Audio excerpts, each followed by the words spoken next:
Yeah, we used to say years ago because there was lots of accidents years ago because the tracks were dangerous, the cars were not as built as strong.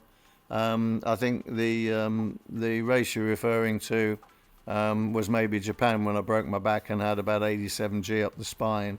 That was probably my hardest accident to come back from because I lost the use of my legs for about 3 months or more. I didn't feel my legs for 3 months, and that was because of spinal concussion. And again, I'm pleased to say the current race car drivers never have to suffer anything like that because the seats in the cars now support your body really well.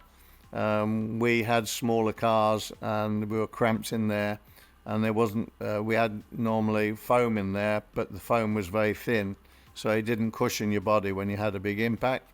But you're right, your confidence gets knocked because you can't walk properly, you can't train. It's a really tough year. 1988, in some ways, was a very difficult year because we lost the Honda engine, but I only finished 2 races in the whole season, and that goes to show you now also something that you need to touch on. The reliability of the current Formula One car is absolutely phenomenal. I mean, when you look at my stats in 1988 and any other year, as a matter of fact, there's always going to be 20-30% of races minimum that you're not going to finish because of mechanical failure.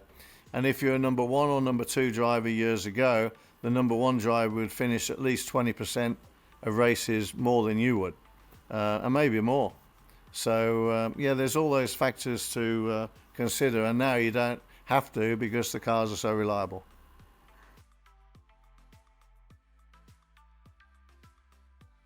Yeah, I think there's a few that they race on now, which would be nice to go and visit. They certainly go to a number of different countries, which I've not actually raced in. Um, is there one particular one? Not quite sure. I raced in Qatar. I'd like to race a Formula One car in Qatar because, as you know, I was deemed as being quite bullish and strong. I'd like to have seen how I would have fared under the same conditions what some of the current drivers did. But I can remember being there and racing with the Grand Prix Masters, and I remember it being very tough then.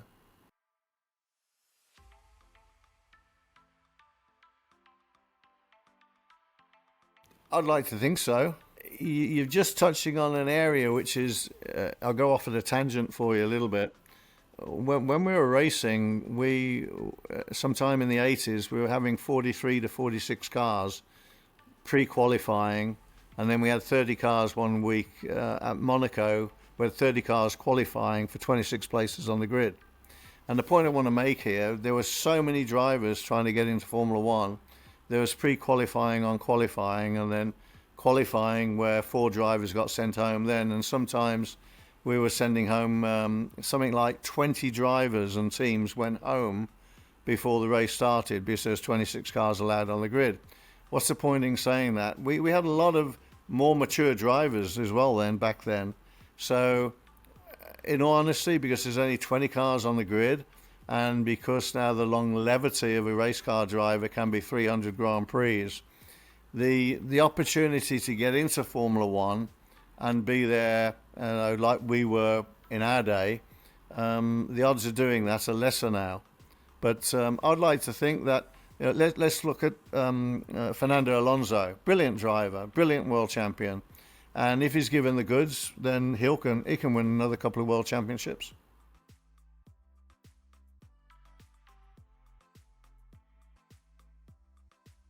The whole thing is always a balance, but the answer is no. You had to prioritize what was the most important thing.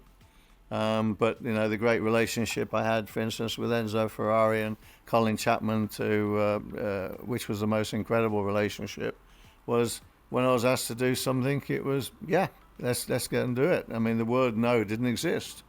The relationship was just totally as one, and if you can be as one with the team, you're going to get the best out of the driver, the best out of the team, and it's brilliant.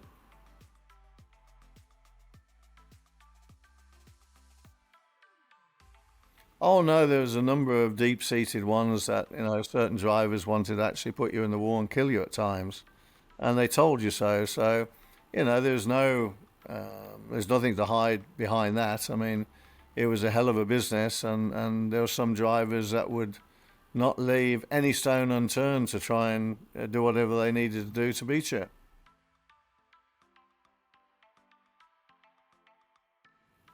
In my career, for all sorts of different reasons, I like the flamboyance of Gilles Villeneuve. Gilles was incredible, obviously not to be grand world champion, but Gilles was a special friend when I got into Formula One and mentored me in a few ways, so I shall never forget that. Other drivers, I mean, I've got to go back to Fangio.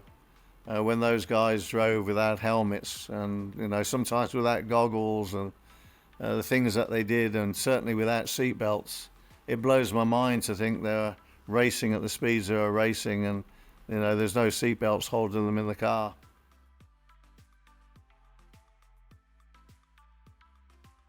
I think every track and every country throws up challenges you don't really be at ease with. I mean, I remember going to Mexico for the first time, not being able to breathe real well with the smog.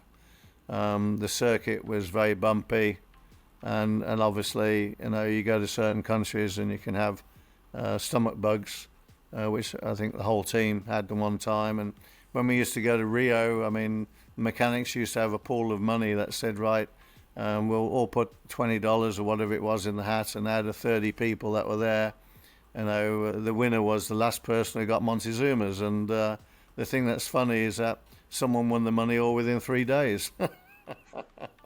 So it's a strange bet, but it just goes to show the difficulty of working in different countries back then, because obviously it was tougher back then than it is now.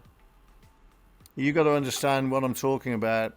The guys are working till 11 o'clock in the heat, mosquitoes biting them, and the garages were just open, and now to what the facilities are now are just you can't compare.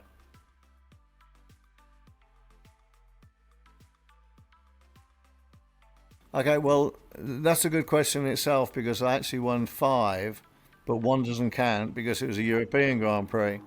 So they're also special, because the first one at Brands Hatch in 85, winning the next one there in 86, Silverstone in 87, overtaking Nelson Piquet down the straight was just absolutely simply amazing. And then winning 91 and 92 with the track invasions of Silverstone. Pick one out of all those. Oh, pretty tough. I think the fans were sensational in 87. The fans in 91, 92 were unbelievable. I guess for a selfish reason, just winning my first race in 85, I'd have to say wins the day for me, only because I felt I started to belong. And that was a mammoth momentum change and psyche, because then a week later we were in South Africa at Kyalami, I won again, and so I was up and going then, which was fantastic. But all of them are just beautiful wins.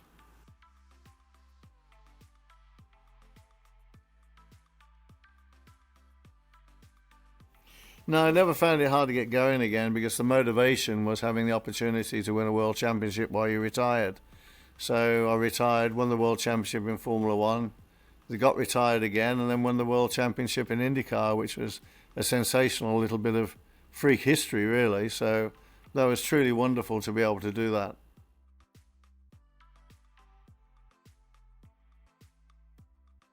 Sometimes you make some decisions which, if you'd have thought about it a little bit longer, you might have revised that decision a little bit more.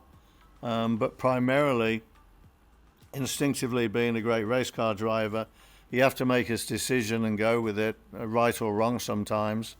So for the most part, I would say I was very, very comfortable. The only thing I wasn't comfortable about is I didn't realize how much politics there were in Formula One at the time I was racing, and how much happened behind closed doors. And that was a naivety. I wouldn't call it a regret, but I should have been a little bit wiser as to what was going on.